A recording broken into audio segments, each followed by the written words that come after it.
नमस्कार, आप देख रहे हैं प्रदेश का सबसे भरोसेमंद news channel India news Rajasthan. मैं हूं आपके साथ शुभेंदु सिंह। 5 राज्यों में चुनाव खत्म होने के बाद पूरे देश में पेट्रोल, डीजल और रसोई गैस के दाम ने ऐसी आग लगाई है जैसे मार्च के महीने में मौसम ने करवट बदली हो। पूरे देश में बढ़ती महंगाई ने आम जन की कमर तोड़ करके रख दी है। तेल और रसोई गैस के दाम बढ़ने के बाद से ही केंद्र की मोदी सरकार कांग्रेस के निशाने पर है।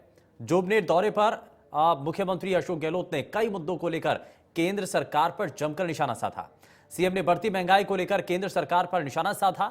सीएम ने कहा कि जब तक 5 राज्यों में चुनाव थे तब तक तेल गैस के दाम नहीं बढ़े, लेकिन जैसे ही चुनाव खत्म हुए पूरे देश की गरीब जनता पर महंगाई का बोझ डाल दिया गया। इस दौरान सीएम अशोक गहलोत ने बीजेपी पर धर्म के नाम पर लोगों को बांटने का आरोप लगाया। सीएम ने कहा कि बीजेपी वोट के लिए हिंदुत्व और राष्ट्रवाद की बात करती है। वहीं सीएम अशोक गहलोत ने बीजेपी के 25 सांसदों पर एक बार फिर तंज कसा। उन्होंने कहा कि राजस्थान की जनता ने इन पर भरोसा जताया, लेकिन अब जनता इनका पश्चाताप कर रही है। समय आने पर जनता बीजेपी को सबक सिखाएगी। इस दौरान सीएम ने केंद्र सरकार से सवाल करते हुए कहा कि मोदी सरकार ने ईस्टर्न कैनाल को राष्ट्रीय परियोजना का दर्जा क्यों नहीं दिया। वहीं सीएम अशोक गहलोत ने गृह मंत्री अमित शाह पर भी निशाना साधा। सीएम गहलोत ने शाह के लिए चार्टर प्लेन भेजकर राजस्थान आने का न्योता दिया। सीएम ने कहा कि शाह राजस्थान आकर कानून व्यवस्था के नवाचार और अपराध के खिलाफ कठोर कार्रवाई को देखें।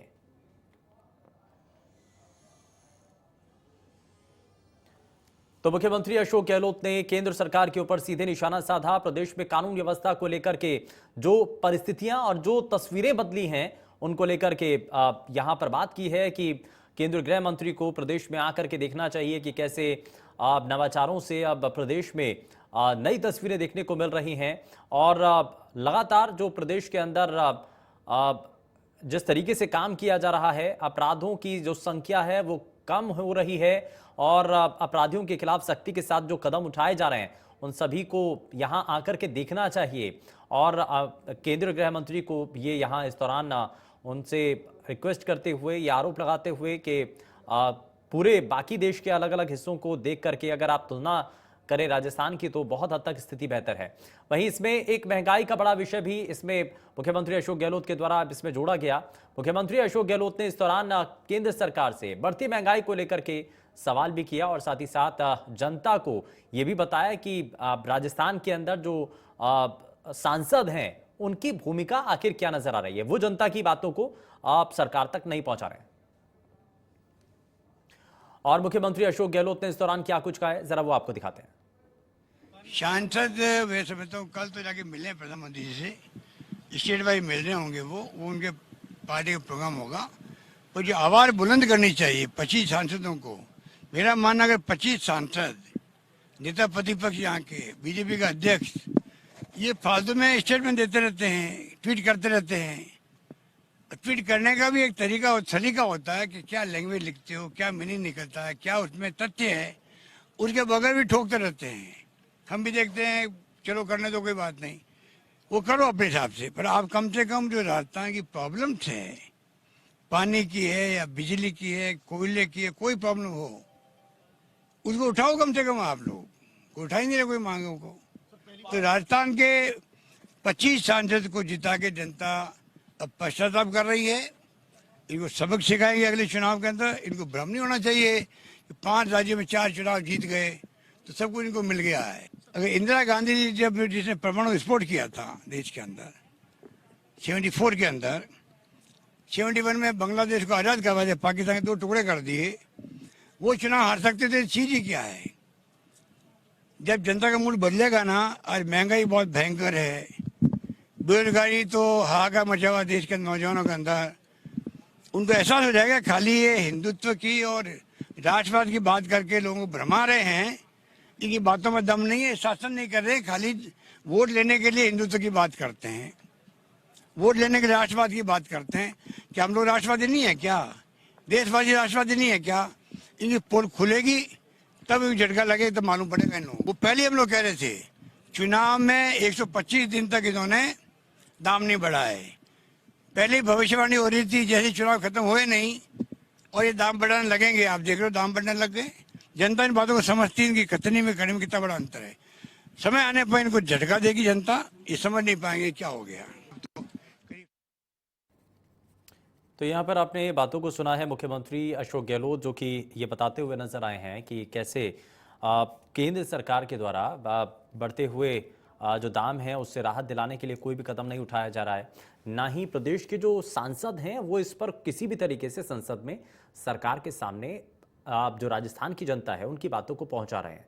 तो ऐसे में ये ज़रूर कहा जा रहा है कि आगे आने वाले समय के लिए कांग्रेस पार्टी भी इसी तरीके से महंगाई मुक्त भारत अभियान को लेकर के ये तेजी के साथ इस पर कदम उठाएंगे।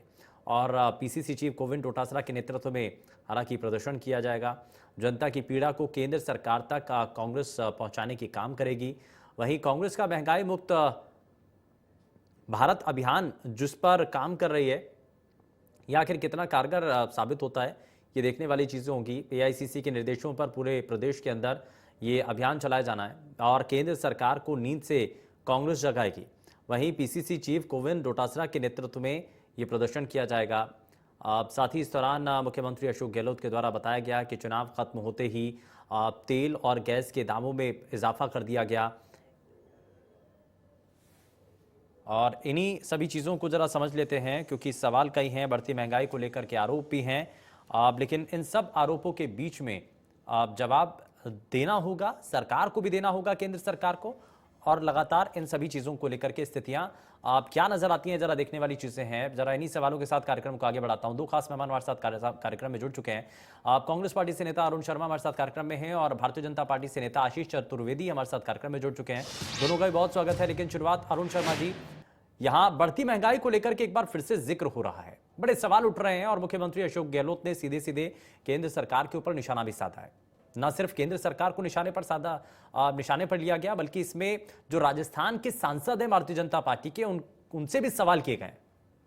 सवाल तो ये भी किए जा रहे हैं कि आप अगर सदन के भीतर राजस्थान की जनता की जो विषय हैं, बढ़ती महंगाई को लेकर के जनता अगर त्रस्त है तो क्यों नहीं उनके बारे में भी बात करनी चाहिए। क्यों नहीं राजस्थान के लोग जो बढ़ते हुए महंगाई से आज परेशान हैं, क्यों नहीं उनकी बात करनी चाहिए। ये चीजें क्यों नहीं नजर आ रही हैं।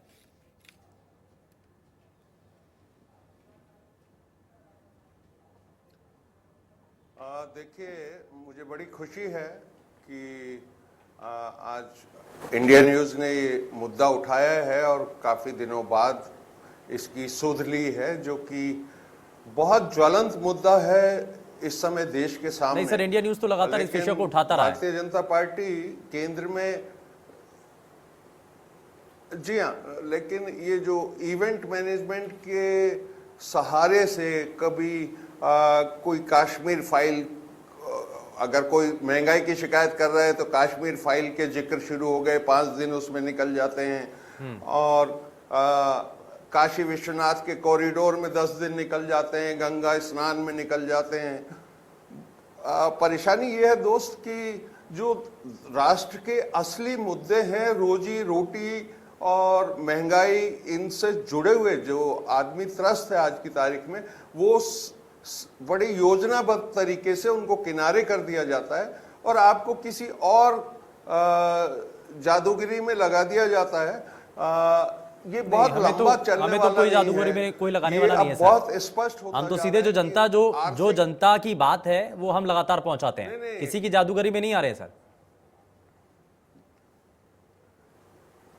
नहीं, मैं आपकी अकेले की बात नहीं कर रहा हूं। आपका चैनल तो काफी जागरूक है, लेकिन अक्सर ये देखा जाता है दिल्ली में जो हम देखते हैं काफी मेन स्ट्रीम चैनल, वो आपको किसी न किसी और चीज में व्यस्त कर देते हैं। इसमें कोई शक नहीं है हमें। लेकिन असली मुद्दे यही हैं दोस्त कि जनता की हालत दिन पे दिन खराब होती जा रही है। आपने ये छोटी सी नौटंकी ये देखी होगी कि 130 दिन, क्योंकि 5 राज्यों में चुनाव होने थे, तो इन्होंने पेट्रोल और डीजल के भाव स्थिर रखे।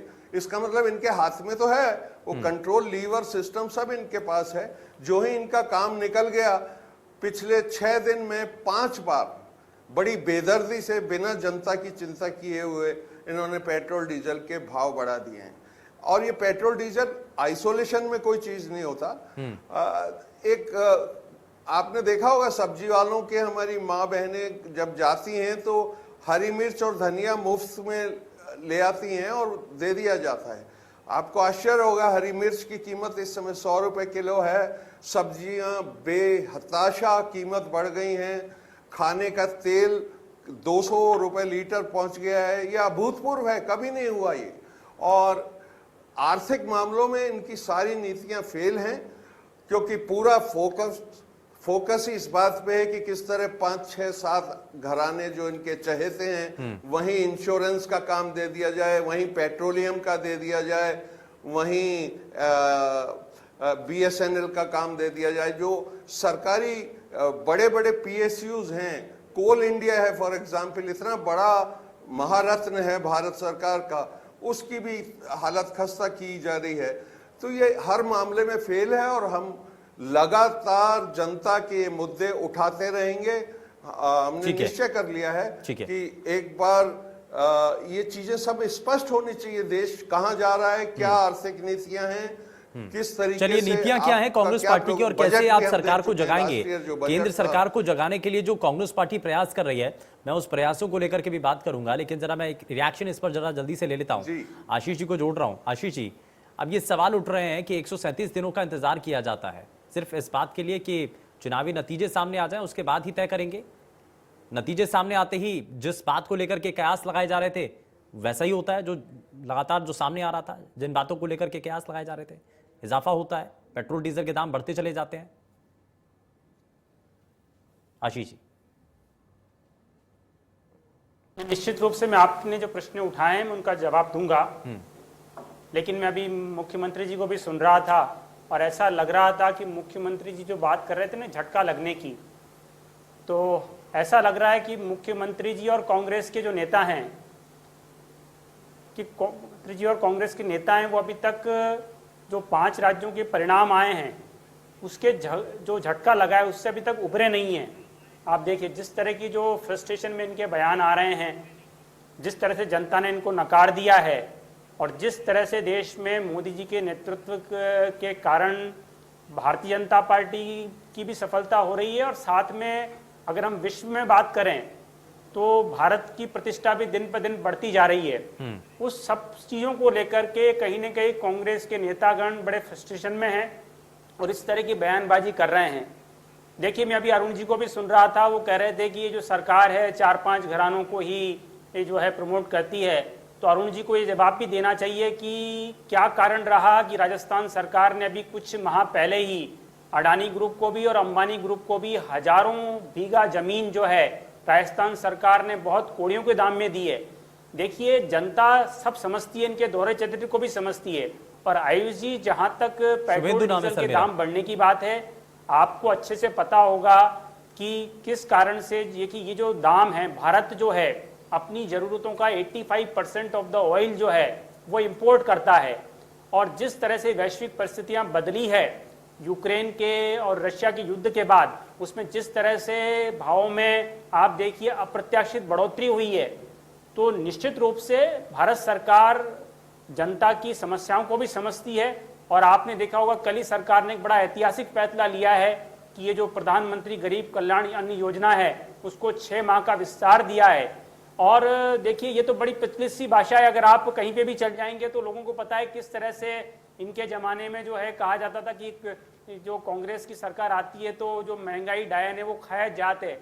वो सबको पता है कि जब जब कांग्रेस की सरकार आई है, सर ये तो अब भी हो रहा है ना, प्रत्याशित रूप से बढ़ी है। आप कह रहे हैं कि पहले होता था, लेकिन लोग तो ये कह रहे हैं कि आज भी हो रहा है। गैस सिलेंडर की डिलीवरी नहीं, आप बताइए ना, पेट्रोल के दाम बढ़ रहे हैं ना, डीजल के दाम बढ़ रहे हैं ना, भारत में अगर हम 7 दिन 6 दिन लगातार जिसमें से पेट्रोल डीजल के दाम बढ़ते हैं, इजाफा होता है। आसपास के देश हैं, सुन पा रहे हैं आप मुझे सर? अगर हम बात करें तो आशीष जी, मेरी आवाज पहुंच रही है आप तक? बहुत नियंत्रित है। मैं निश्चित रूप से मांगता हूं कि महंगाई बढ़ रही है, लेकिन फिर भी स्थितियां नियंत्रण में, क्योंकि भारत सरकार की अगर हम बात करें तो चाहे आप देखिए खाली पेट्रोल डीजल ही नहीं, अगर हम बात करें तो रशिया और यूक्रेन में से बहुत जो फर्टिलाइजर है उसके दाम में भी इंटरनेशनल मार्केट में बड़ी अप्रत्याशित बढ़ोतरी हुई है, ग्रेन में भी बढ़ोतरी हुई है और बाकी जो एडिबल ऑयल है उसमें बढ़ोतरी हुई है। लेकिन फिर भी भारत सरकार निश्चित रूप से डे टू डे जब चुनाव चल रहा था सर, रूस और यूक्रेन का युद्ध तब नहीं चल रहा था क्या? कार्य कर रही है उस वक्त उसके परिणामों को लेकर के कोई खतरा नहीं नजर आ रहा था क्या?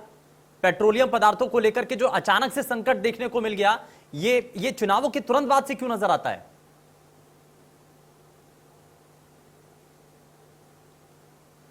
देखिए, आयुष जी, शुभेंदु नाम है सर मेरा। ओ सॉरी, देखिए शुभेंदु जी, देखिए हमको पता है कि ये जो पेट्रोल के प्राइसेस हैं वो अगर हम बात करें तो युद्ध के पहले जब तक ये 60 और 80 डॉलर पे चल रहे थे और उसके बाद ये 120 और 110 तक चल रहे हैं, आप देखिए, तो निश्चित रूप से सरकार भी जो बढ़ोतरी कर रही है वो एक कोई आश्चर्यजनक नहीं है, देखिए, और जनता इस बात को समझ रही है। और देखिए सरकार बहुत संवेदनशील होकर के बहुत ही न्यूनतम रूप में बढ़ोतरी कर रही है। और देखिए यहाँ पे एक बात उठाना और जरूरी है शुभेंदु जी, अगर हम बात करें राजस्थान की तो आपको जानकर के बड़ा दुख होगा कि राजस्थान की अगर हम बात करें, अन्य राज्यों से बात करें, चाहे हम पंजाब से बात कर लें, चाहे गुजरात से बात कर लें, चाहे हरियाणा से बात कर लें, चाहे उत्तर प्रदेश से बात कर लें, दिल्ली से बात कर लें, इन राज्यों की तुलना में राजस्थान में आज भी पेट्रोल 12 रुपए महंगा मिल रहा है। इन सभी राज्यों में आज पेट्रोल 10 रुपए से कम है, लेकिन राजस्थान में आज 111 रुपए से ऊपर मिल रहा है। तो कांग्रेस के प्रवक्ता को यह भी बताना चाहिए कि क्या कारण है, कि राजस्थान की जनता का क्या दोष है, ठीक है, कि उनको बाकी राज्यों की तुलना में 12 रुपए अधिक पेट्रोल खरीदना पड़ रहा है। डीजल भी इन राज्यों की तुलना में महंगा है। ठीक है, जरा जल्दी से एक रिएक्शन अरुण शर्मा जी। अब सवाल तो सर यहाँ पर ये उठ रहे हैं कि अगर आप भी चाहते हैं, आप कह रहे हैं ना कि बीजेपी के नेता जो है कुछ घरानों के लोगों को अपना साथी बना करके बैठे हुए हैं, सीधा सीधा फायदा सिर्फ उन्हीं लोगों को पहुंचाना चाहते हैं, उन घरानों को पहुंचाना चाहते हैं। तो बीजेपी के नेता तो आरोप लगा रहे हैं कि उन घरानों के साथ तो संबंध आपके भी हैं, आपकी सरकार ने भी तो उनको अपना साथी बनाया, आरोप लगा रहे हैं वो।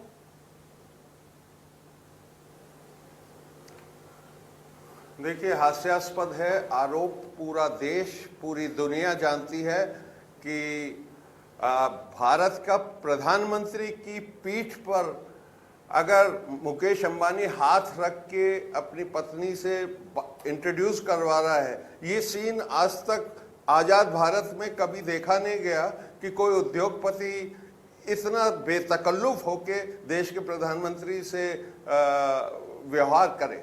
और किसके दोस्त हैं और किसके हैं उन विवादों में मैं नहीं जा रहा हूं। मैं अभी ये कह रहा हूं, ये जो आशीष जी कह रहे थे कि हम अभी चुनाव जीते हैं, एक इनको ये चुनाव जीतने का जो अहंकार है उसका तो कोई अंत ही नहीं है, क्योंकि चुनाव जीतना किसी भी प्रकार से साम दाम दंड भेद खरीद फरोख्त 80 वर्सेस 20 चर्बी निकाल देंगे, गर्मी निकाल देंगे, कुछ भी करना पड़े चुनाव जीतना है, वो पहला धर्म है। भारत के पहले ऐसे प्रधानमंत्री हैं इस आजाद देश के, आपको याद होगा दोस्त, कोई भी प्राइम मिनिस्टर स्टेट इलेक्शन में इनसे पहले सांकेतिक तौर पे 1 या 2 जगह जाता था। ये पहले प्रधानमंत्री हैं जो 50-50 रैलियां स्टेट इलेक्शंस में करते हैं, 3 दिन का कैंप वहां लगा लेते हैं। तो मैंने बताया ना, इनका मूल मंत्र तो सिर्फ चुनाव जीतना है। आर्थिक नीतियां कहीं भी चली जाएं, महंगाई कहीं भी चली जाए, यूक्रेन रशिया का ये अभी आशीष जी जिक्र कर रहे थे, उसकी वजह से रेट बढ़ी हैं। इनको रेटों का ज्ञान नहीं है एक्चुअली। जो आज भी रेट है इतने संकट में, वो उस रेट से कम है जो 2013 और 14 में थी। तब 140 डॉलर बैरल रेट थी, तब भी आपको पेट्रोल 76 रुपए में उपलब्ध था। आज उससे कम है, इसलिए ये अशांत माहौल में भी। फिर भी देखिए, इस आर्गुमेंट का कुछ नहीं। 55 डॉलर US डॉलर की भी रेट रही है 3 साल पहले, तब भी इन्होंने कोई ये थोड़ी राहत दे दी हो। रिलेंटलेसली 5 साल से 30,000 करोड़ रुपया, 30 लाख हजार करोड़ रुपया इनने सिर्फ पेट्रोल और इनकी एक्साइज से लिया है। ये हकीकत है, डॉक्यूमेंटेड है, कोई भी गूगल करके देख सकता है इसको। तो ये रेट वेट और इंटरनेशनल क्राइसिस में ये फंसे हुए हैं, ये सब फालतू की बातें हैं। जनता अगर इनके दिमाग में पहले स्थान पे हो, प्राथमिकता तो चुनाव जीतना है, जिसमें ये सफल होते जा रहे हैं। लेकिन ये हर चीज का एक अंत होता है। एक न एक दिन इस देश में चुनाव असली मुद्दों पे लड़े जाएंगे, रोजी रोटी पे लड़े जाएंगे, बेरोजगारी की हालत पे लड़े जाएंगे, महंगाई पे लड़े जाएंगे। ये बहुत लंबा नहीं चल सकता कि आप इधर उधर भटका के हिंदू मुसलमान करके और देश में भाईचारा जो बरसों से चला है, बड़े जतन से उपजाया गया था। हम बचपन से पढ़ते हैं दोस्त, हिंदू मुस्लिम सिख ईसाई सब भाई भाई हैं। ये हमें बचपन से किताबों में आखिरी पन्ने में प्रार्थनाओं में लिखा पढ़ाया गया है। अब ये नया इतिहास पढ़ाना चाहते हैं, इसमें ये सफल होंगे नहीं। टेम्परेरी सफलताएं हैं, लेकिन हम ये मुद्दे कश्मीर फाइल्स को जितनी लेकर भी के कह रहे हैं आप? ताकत बची है उससे लगातार उठाते रहेंगे। ये तो चाहते तो ये हैं कि कांग्रेस मुक्त भारत, प्रश्न मुक्त भारत, ऐसी इनकी इच्छाएं तो हैं, काफी सालों से उजागर भी कर रहे हैं ये, लेकिन ये पूरी नहीं होंगी। ये देश प्रजातंत्र की सुदृढ़ नींव पे खड़ा है। एक बार फिर मुद्दों पे चुनाव होंगे, और जिस दिन असली मुद्दों पे चुनाव हुए, नहीं तो अभी मुद्दों पर चुनाव नहीं होते क्या? चुनाव जीतने की मशीन आपको है। अरुण शर्मा जी आप बार बार कह रहे हैं, आपने कई बार जिक्र किया इस बात का कि मुद्दों पर चुनाव नहीं नहीं होते, जब होंगे भटका दिए जाते। हाँ, मैं कह रहा हूँ, मैं बड़ी जिम्मेदारी से कह रहा हूँ, अभी चुनाव भटका दिए जाते हैं, मुद्दे इधर से उधर कर दिए जाते हैं। नहीं, आपकी भी तो सरकार बनी, छत्तीसगढ़ में भी सरकार बनी आपकी, पंजाब में से पहले तक सरकार थी, तो क्या मुद्दों के आधार बना करके आपकी जीत नहीं हुई है?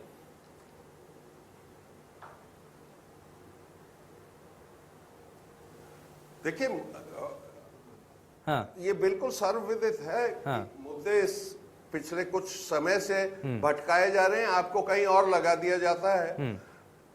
सारे देशों के इतिहास में दोस्त कुछ ना कुछ गलतियां रही होती हैं, वही देश तरक्की करते हैं, चाहे जापान हो, जर्मनी हो। आप देखिए इनने कितनी कमाल की भूलें की हैं, ऐतिहासिक भूल की हैं। वही देश तरक्की करते हैं जो अपनी भूलों से कुछ सीख के और उसको भुला के आगे बढ़ते हैं। हमारे यहाँ हमको रोज याद दिलाया जाता है कि पिछली भूलों को याद करो, सिखों के दंगों को याद करो, विभाजन का दर्द कभी भूलना मत।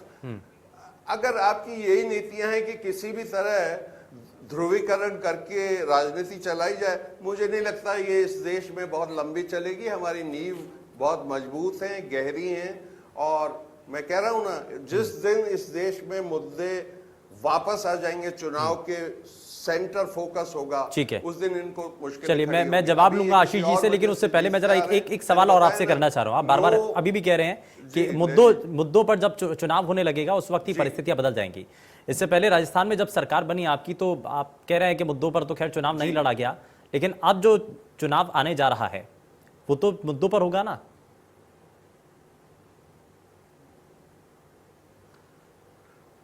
101% मुद्दों पे होगा। हाँ। पिछली बार हम सरकार में इसीलिए आ पाए दोस्त कि पिछली बार 5 साल सरकार छुट्टी पे थी यहाँ राजस्थान में भारतीय जनता पार्टी की, और ये हमारा कांग्रेस के बनाए हुए नारे नहीं थे, जनता का स्वप्रेरित नारा था कि आपसे बैर नहीं और उनकी खैर नहीं।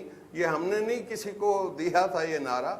पिछले 5 साल, इससे पहले जो 5 साल थे, वो तो जनता ने देखे हैं कि इन्होंने क्या क्या कार्य किए विकास के, और अब भी जनता ही फाइनल रिजल्ट देगी। जो हमने पिछले 3 सालों में काम किए हैं उसका भी आकलन जनता ही फाइनल एनालिसिस में करेगी, ऐसा मेरा मानना है। ठीक है, जनता के ऊपर ये छोड़ देते हैं, जनता आखिर किस तरफ जाना चाहती है। खैर, मैं आशीष जी से जरा जल्दी से एक रिएक्शन ले लेता हूँ। आशीष जी, आपने सुना अरुण शर्मा जी लगातार ये कह रहे हैं कि मुद्दों को आधार बना करके, क्योंकि ध्रुवीकरण की राजनीति आप कर रहे हैं, बीजेपी का काम है आकर के पोलराइज कर देना और इस पूरे चुनाव को अपनी तरफ खींच लेना, लेकिन इसमें सिर्फ चुनावों को आधार बना करके ही इलेक्शन लड़ा जाना, सत्ता पे आना, लेकिन जनता के बारे में ना सोचना, और बढ़ती महंगाई का जो इस वक्त सितम लोगों के ऊपर होता हुआ नजर आ रहा है, क्या इससे जनता को आप ऐसे ही छोड़ देना चाहते हैं? जनता के बारे में कोई विचार नहीं, कोई उनके बारे में सोचना नहीं है। आप कह रहे हैं रूस यूक्रेन के अंदर अगर युद्ध हो रहा है तो भारत क्या छोड़ देगा अपनी जनता को ऐसे ही? अगर टैक्स, या फिर आप, ये एक सवाल बड़ा वाजिब सा भी उठ रहा है कि टैक्सेस जो पेट्रोलियम पदार्थों के ऊपर लग रहे हैं उससे तो लाखों करोड़ रुपए का जो मुनाफा सरकार को हुआ है, आखिर उसका लेखा जोखा कौन देगा?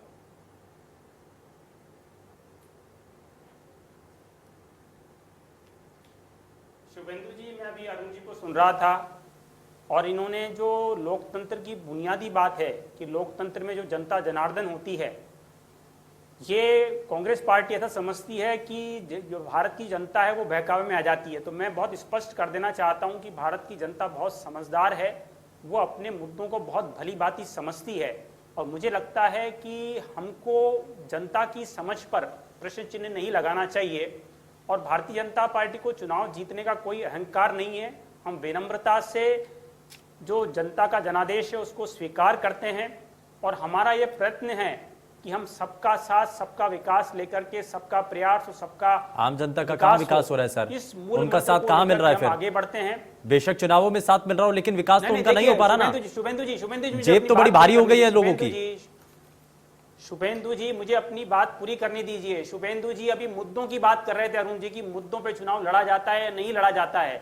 तो मैं इनकी जानकारी के लिए बताना चाहता हूं कि उत्तर प्रदेश में जो भारतीय जनता पार्टी ने चुनाव लड़ा योगी जी के नेतृत्व में, उनमें जिन मुद्दों पर चुनाव लड़ा गया, मैं चैलेंज करता हूं इनकी सरकार को, राजस्थान की सरकार को कि उन मुद्दों पर चुनाव लड़ें। शुभेंदु जी हमने वहां पर लॉ एंड ऑर्डर के मुद्दे ठीक है, मैं इसी सवाल के साथ जरा वापस लौटता हूं। एक छोटे से ब्रेक के लिए यहाँ पर रुकना होगा। आशीष जी मैं जरा वापस लौटता हूं आपके पास, और मैं जरा अरुण शर्मा जी से भी जब एक छोटे से ब्रेक के लिए रुकना है, लेकिन वापस लौटूंगा तो इसी सवाल के साथ वापस लौटूंगा कि आखिर आने वाले समय के लिए रणनीति क्या है कांग्रेस पार्टी की। एक तरफ भारतीय जनता पार्टी कांग्रेस मुक्त शासन की और देश की बात करती है, तो दूसरी तरफ महंगाई को खत्म करने के लिए कांग्रेस पार्टी का प्लान क्या है? महंगाई के खिलाफ हंगामा तो किया जा रहा है, लेकिन रोड मैप क्या? छोटा सा ब्रेक, जल्द लौट रहे हैं। तो राज्य की सरकार ने केंद्र के ऊपर निशाना साधा है और केंद्र सरकार से सवाल पूछा गया कि आखिर इस बढ़ती महंगाई को रोकने के लिए सरकार क्या कदम उठाने जा रही है। सरकार क्या कदम उठाएगी केंद्र की, यह देखने वाली चीजें हैं, लेकिन प्रदेश की सरकार ने अपनी आने वाले समय की नीति तैयार कर दी है और एक रोडमैप तैयार किया गया जिसमें यह स्पष्ट किया गया है कि आने वाले समय के अंदर बढ़ती महंगाई को लेकर के ये कदम उठाने जा रहे हैं और अलग अलग कार्यक्रम इसमें किए जाएंगे। मैं जरा जानूंगा, लेकिन उससे पहले ब्रेक पर जाने से पहले आशीष जी अपनी बात रख रहे थे। आशीष जी अपनी बात पूरी कीजिए, उसके बाद मैं अरुण शर्मा जी आपके पास आऊंगा।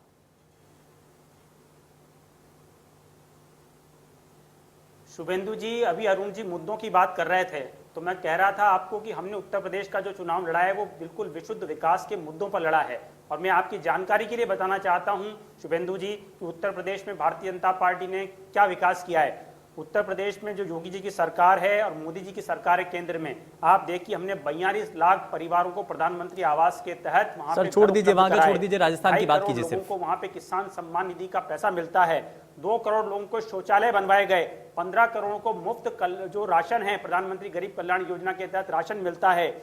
आप देखिए 1 करोड़ 4 लाख लोगों को हमने वहां पे बिजली के कनेक्शन उपलब्ध कराए। तो ये मुद्दे हैं। और जहां तक मुद्दों की बात है तो मैं ओपन चैलेंज करता हूं कांग्रेस की यहां की वर्तमान सरकार को कि वो लॉ एंड ऑर्डर के मुद्दे पर, बेरोजगारी के मुद्दे पर, विकास के मुद्दे पर चुनाव लड़के देखिए। आप देखिए जनता इनका क्या हासिल करेगी।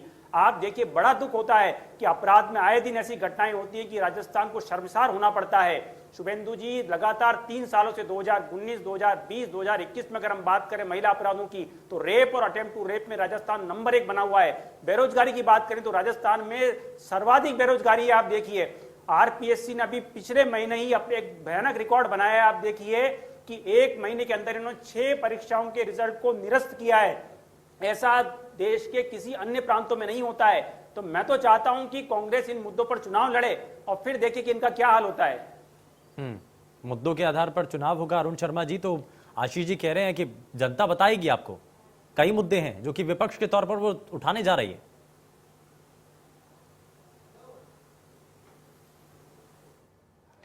आशीष जी के पास कौन सा विज्ञान है मुझे पता नहीं है, ज्योतिष विज्ञान है या किस आधार पे ये बता रहे हैं, लेकिन इनके आंकड़े संदिग्ध हैं, प्रोपोगंडा ज़्यादा है। अभी आप ही के चैनल पे मैंने पिछले हफ्ते एक डिबेट में एनसीआरबी के डाटाज पे वो डिस्कशन था। राजस्थान 20 राज्यों में ऐसी स्टेट है जिसमें अपराध डीग्रो कर रहे हैं। 2019-2020 के आंकड़े थे वो 14.9% से डीग्रो कर रहे हैं। उत्तर प्रदेश में ग्रो कर रहे हैं। गुजरात जो इनका मॉडल स्टेट है, आप विश्वास नहीं करेंगे 66% से अपराध ग्रो कर रहे हैं। ये शायद बहुत कन्वीनियंटली भूल जाते हैं गुजरात जैसा सीधा सज्जन प्रदेश ड्रग पेडलिंग में उसका नंबर 1000 करोड़ की ड्रग पकड़ी गई है, उससे ऊपर चल रहा है। वो चाहे वो अडानी जी के पोर्ट पे पकड़ी गई 30,000 करोड़ की हीरोइन, आपको मालूम है, उसके बाद जामनगर में पकड़ी गई, मतलब ये पहले थे ही नहीं, अभूतपूर्व मामला है। और ये इनके आरोपों में कोई दम नहीं है, प्रोपोगंडा है।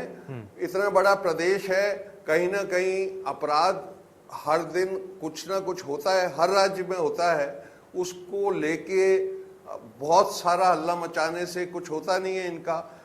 ये तिनका ढूंढ रहे हैं जिसके सहारे अगले चुनाव की वैतरणी पार करें, वो तिनका उपलब्ध नहीं है। इनने करीब 3 साल शुभेंदु इस प्रतीक्षा में गुजार दिए कि ये सरकार देखना जिस दिन कैबिनेट का एक्सपेंशन होगा उस दिन गिर जाएगी। फिर इनको लगा राजनीतिक नियुक्तियां होंगी तब तो 100% गिर जाएगी, आपस की लड़ाई में गिर जाएगी। पूरे 3-3.25 साल इस आशा में इन्हें निकाल दिए, कोई जनहित का काम किया नहीं है। आपने बिल्कुल सही बात की है, महंगाई के मुद्दे पे इन्होंने विधानसभा में कौन से सवाल उठा लिए हैं।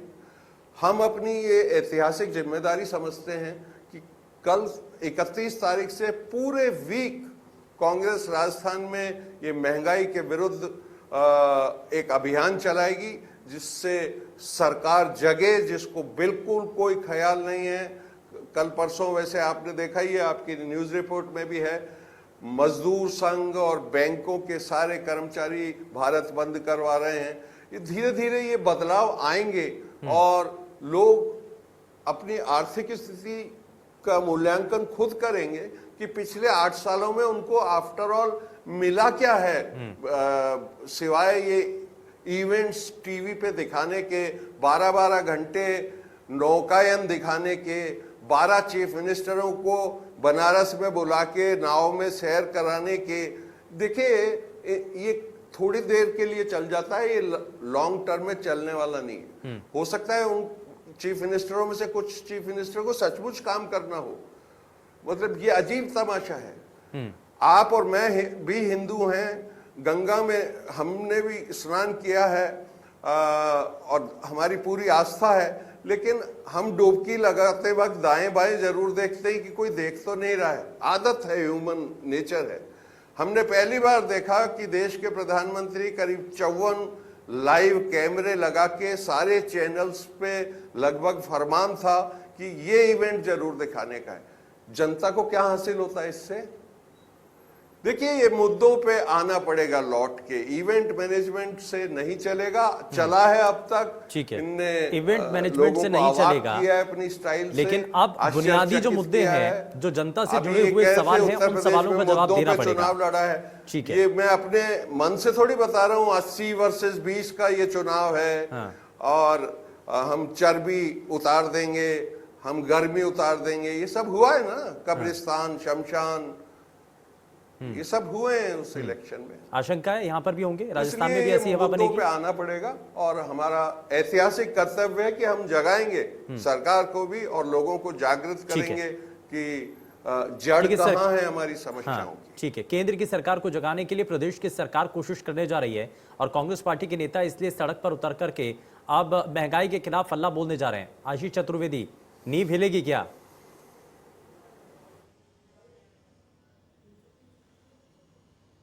देखिए शुभेंदु जी, नींव तो इस सरकार की पहले से हिल चुकी है।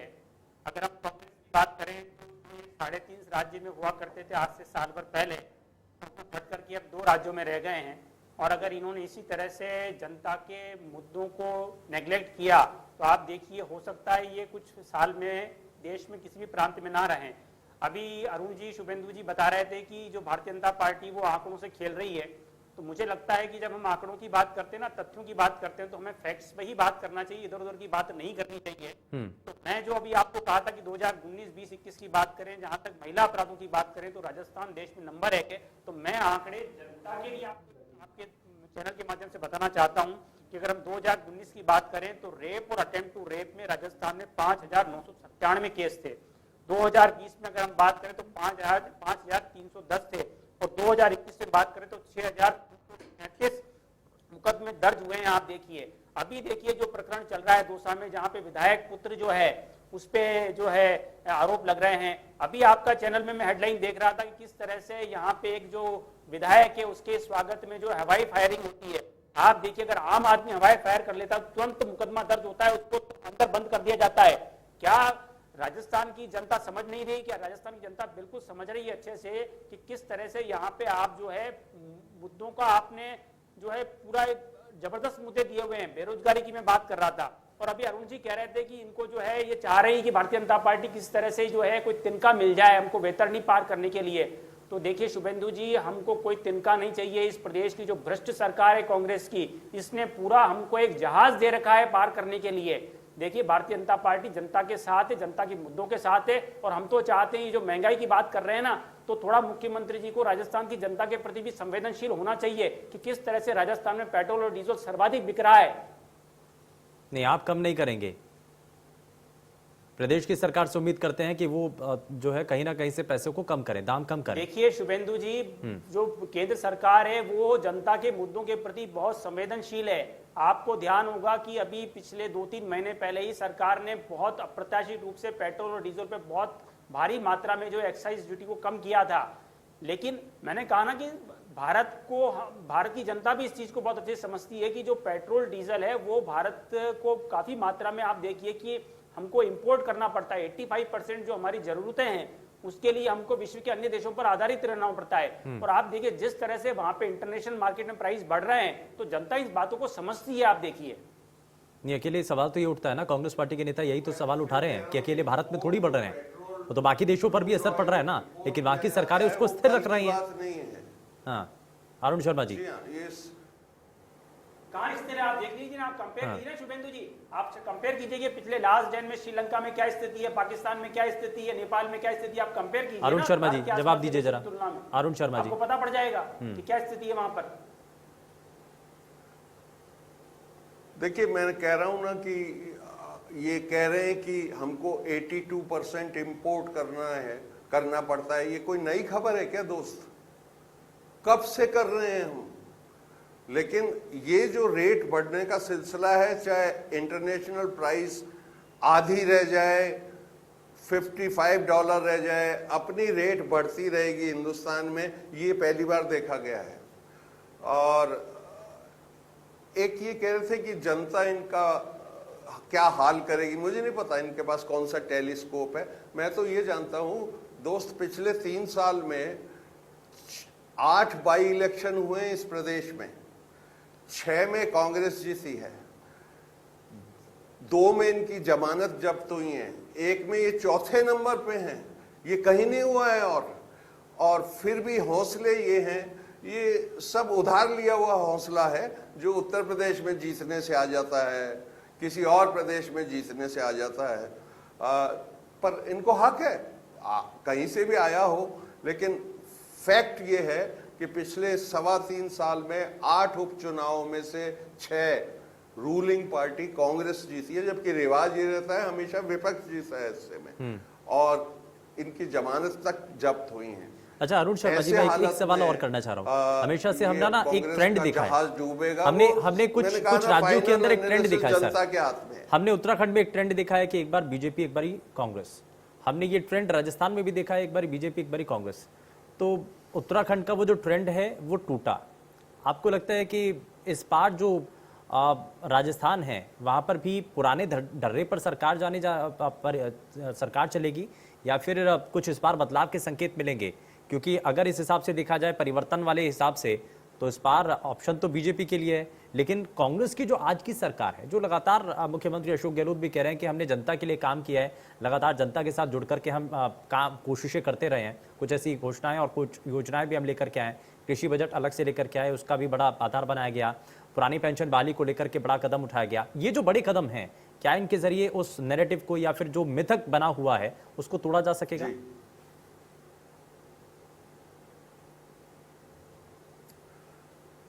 जरूर शुभेंद्र, आपने देखा है अभी आपने कुछ राज्यों के उदाहरण भी दिए, उत्तरांचल का भी दिया है, और कई राज्यों में ये ट्रेंड देखने को मिला है। वेस्ट बंगाल में भी आपने देखा होगा। अगर कोई पार्टी की सरकार जनता के सरोकारों का, जनता के हितों का ध्यान रखती है और जनता को लगता है सुख में दुख में ये पार्टी हमारे साथ रहती है, ये मिथ टूटने लगा है। तो हमें इसमें कोई संशय नहीं है, राजस्थान में इस बार ये मिथ टूट जाएगा और अशोक गहलोत जी के नेतृत्व में जो सरकार चल रही है, कांग्रेस की सरकार दोबारा आएगी, कोई वजह नहीं है। अभूतपूर्व विकास के कार्य किए गए हैं, कई पहल ऐसी हैं जो देश में फॉलो की जा रही हैं बहुत क्लोजली। जैसे Mahatma Gandhi English medium school गरीबों के लिए पहली बार शुरू किए गए इस राज्य में, अब दूसरे राज्य भी इसके बारे में इंक्वायरियां कर रहे हैं यहाँ पर। इसी तरीके से किसानों के लिए सेपरेट बजट लाने में हमने पहल की है। हमने सुना है कि कुछ और राज्य भी इस पे विचार कर रहे हैं कि किसानों को फोकस करते हुए अलग बजट बनाया जाए। ऐसी कई पहले, ऐसी पेंशन वाली है अभी शुरू किया है हमने और आप देखेंगे धीरे धीरे लोग इसकी तरफ बढ़ेंगे। बिल्कुल। और पुरानी पेंशन बहाली की मांग तो अब सरकारी महकमे के जो कर्मचारी हैं वो इसमें कोई लगातार कर संशय रहे नहीं है हैं। कि आशीष जी, मैं जरा कांग्रेस जल्दी से फाइनल कमेंट होगी। आपसे लेना चाह रहा हूँ। अब ऐसे में जो आम जनता के ऊपर महंगाई का बोझ भी है, दूसरा सरकार के कई ऐसे कदम भी हैं जिसमें पुरानी पेंशन बहाली एक सबसे बड़ा, मुझे लगता है कि मेजर रोल इस कदम का भी इस चुनाव के दौरान देखा जाएगा, क्योंकि सरकारी हलकों में जितने भी कर्मचारी हैं वो बहुत हद तक उत्साहित हैं, वो बड़े लाभान्वित अपने आप को मान रहे हैं और उनका ये एक लंबे समय की मांग थी जो कि पूरी कर दी गई है। आपको लगता है कि सबसे बड़ी चुनौती आने वाले समय के अंदर यही रहने वाली है बीजेपी के लिए? शुभेंदु जी, कोई चुनौती नहीं है। कांग्रेस मुगालते में रहे, ये अच्छी बात है कि वो मुगालते में रहे कि हम रिपीट करेंगे। आप देखिए, अभी आप बात कर रहे थे, मिथक टूटने की बात कर रहे थे, तो आपको देखा होगा कि 1981 से लेकर के केरल में भी एक मिथक था कि एक बार एलडीएफ आती थी, एक बार यूडीएफ आती थी। उत्तराखंड में जब से वो प्रांत बना है तब से एक मिथक था कि एक बार कांग्रेस एक बार बीजेपी आती थी। आप देखिए, दोनों मिथकों को टूटने का काम जब हुआ है, जब विपक्ष में कौन थी आपको देखना पड़ेगा। विपक्ष में कांग्रेस है। मिथक टूटा है, लेकिन जनता का एक मिथक और भी टूट गया है कि महंगाई से आम जनता को राहत मिलेगी। ये मिथक भी टूट चुका है। खैर, बहुत शुक्रिया। समय थोड़ा सा कम है, बहुत शुक्रिया दोनों ही खास मेहमानों का कार्यक्रम में शामिल होने